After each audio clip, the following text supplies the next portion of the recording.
L'évaporateur ou évapoconcentrateur est un appareil servant à concentrer des solutions liquides en évaporant le solvant.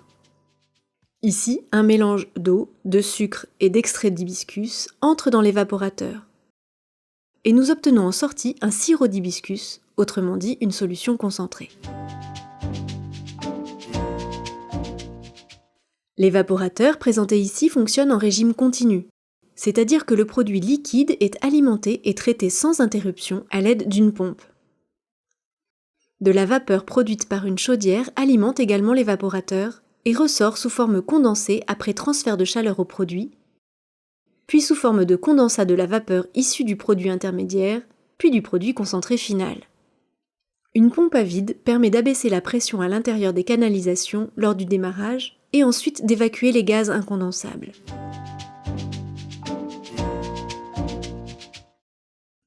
Le transfert de chaleur est réalisé dans un échangeur tubulaire.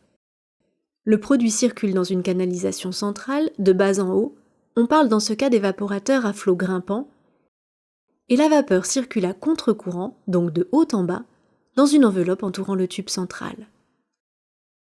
Le transfert de chaleur à travers la paroi du tube central fait monter la température du produit jusqu'à son point d'ébullition.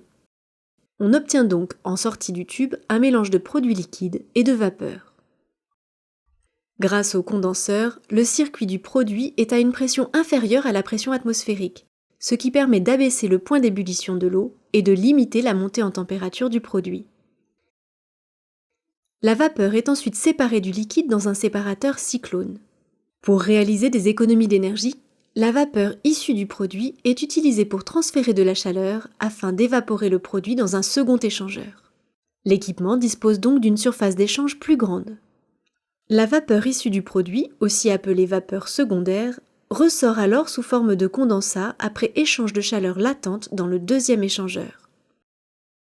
La différence de température entre la vapeur secondaire et le produit dans le deuxième échangeur est due au fait que la pression du circuit produit dans le deuxième échangeur est inférieure à la pression du circuit produit dans le premier échangeur, ce qui permet le transfert de chaleur. Le produit concentré final est alors récupéré dans la cuve de produit final. La vapeur secondaire, issue du deuxième échangeur, est condensée dans un condenseur alimenté par de l'eau froide. Le condensat ainsi récupéré peut être par exemple utilisé pour du préchauffage.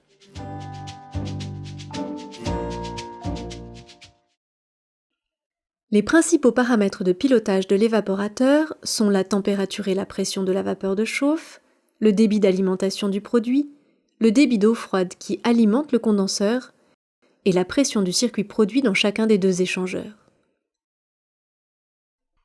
La pression du circuit produit est réglée grâce à la vanne de mise à l'air. Plus elle est ouverte, plus l'entrée d'air est importante. Pour abaisser la pression dans l'évaporateur, et donc le point d'ébullition, il faut la fermer davantage. La différence de pression entre le premier et le deuxième effet peut être réglée grâce à l'électrovanne située entre les deux effets. L'ouverture de cette électrovanne peut être réglée sur le panneau de contrôle. Le panneau de contrôle permet de lire les températures en différents points stratégiques de l'évaporateur. C'est également sur ce panneau que l'on peut régler la température et la pression de la vapeur de chauffe et le débit d'alimentation du produit. Cet équipement a une fonction pédagogique.